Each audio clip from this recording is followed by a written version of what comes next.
In this final segment on Chapter 6, we're going to be looking at the enzymes, these biological catalysts that will regulate metabolic reactions. So what is a catalyst? Well, a catalyst is a substance that speeds up reactions by lowering the activation energy. Activation energy can be described as the amount of energy needed to initiate a reaction. So a catalyst can be something that is going to help a reaction occur when it might not have the energy to occur otherwise. Think of this as the instigator, right? It's going to help drive the reaction, but it's not actually going to take part in the reaction like a set of reactants would. Now, enzymes are organic catalysts. They are all proteins. So there are some catalysts that are inorganic, like the ones we'll see in lab this week. But enzymes are organic catalysts. These are proteins, and typically we see them with the particular ending ASE, such as salivary amylase, the enzyme that will hydrolyze starch. Now, enzymes regulate metabolism, and the way that they do this is, as proteins, their shape is critical to their function. So enzymes are going to react on these substrates. The substrates, you can think of them as the reactants in our reactions. Enzymes are very specific as regards to the reactions they participate in. And in order for the enzyme to work, the reactants, which are called substrates, are going to bind to the enzyme, forming something known as the enzyme-substrate complex. In many instances, the reaction will not occur unless the substrates, the reactants, are bound to the correct enzyme. Now, the site where the enzyme, on the enzyme where the substrates bind, is called the active site. So recall that these proteins are large three-dimensional molecules, and their shape plays a significant role in their function.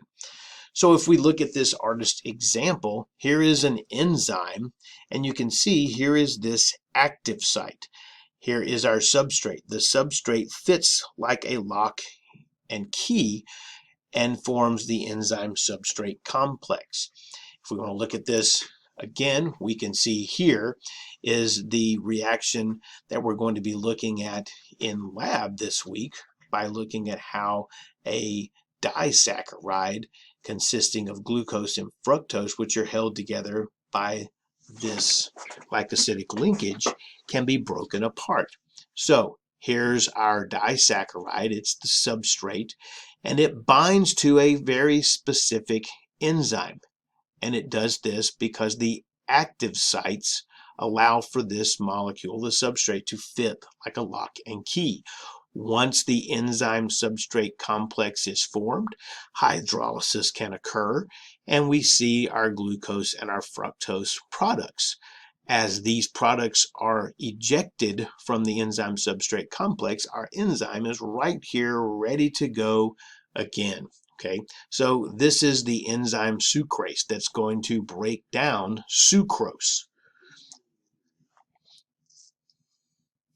Now, the enzymatic activity is highly affected by the environment.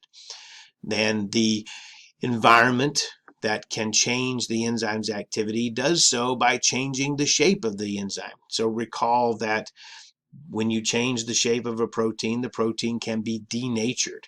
When we change the shape of a protein, we change its function. When we change the shape of an enzyme, we can alter the active site so that it may no longer be able to receive the correct substrate.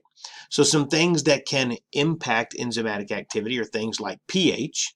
Most enzymes have an optimal range where there is a bell curve where a pH of too low or too high would not allow the reaction to occur. Now, how does pH have an impact on enzymes' actions? Well, if you think about this, the acidity or alkalinity changes the amount of hydrogen or hydroxide ions. All of that can have a critical change with respect to the hydrogen bonding that occurs in any given protein's shape. By the same token, temperature. Most enzymes have an optimal range of temperatures. A temperature too low, a temperature too high will not allow the protein to be at the correct shape for the active site to be functional.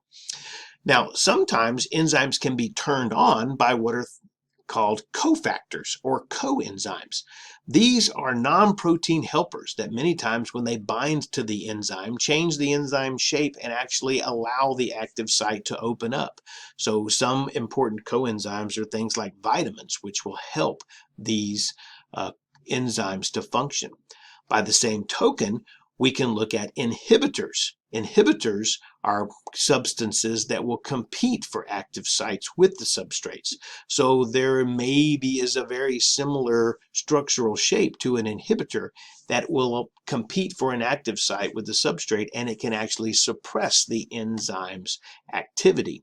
So a couple of examples of some inhibitors are things like sarin, which is a nerve gas. It blocks an essential enzyme called acetylcholine esterase. And acetylcholine esterase is necessary for essential nerve and muscular function. When the nerve gas sarin is taken up by the body, it blocks the acetylcholine esterase and it disrupts the entire nervous system. And basically, the person just goes into a bunch of cramps. Certain pesticides work by inhibiting key reactions. And the good thing about these inhibitors type pesticides is they're very specific with respect to what type of insects that they are harmful to.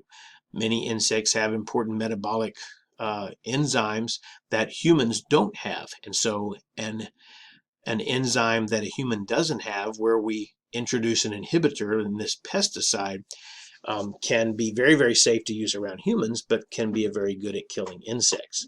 And by the same token, penicillin is an inhibitor that blocks an essential pathway in bacterial infections. So penicillin is often used as an antibiotic for just this reason. So be sure you review the way that an enzyme works. Remember, these enzymes are proteins. Their active sites are these binding sites where very specific substrates can bind to them. And once the enzyme and the substrate are bound together, forming this enzyme substrate complex, this is where we can see the reaction occur, in this case hydrolysis, right, to separate our glucose and our fructose, breaking the disaccharide sucrose into its components. The enzyme is recreated and can be used all over again.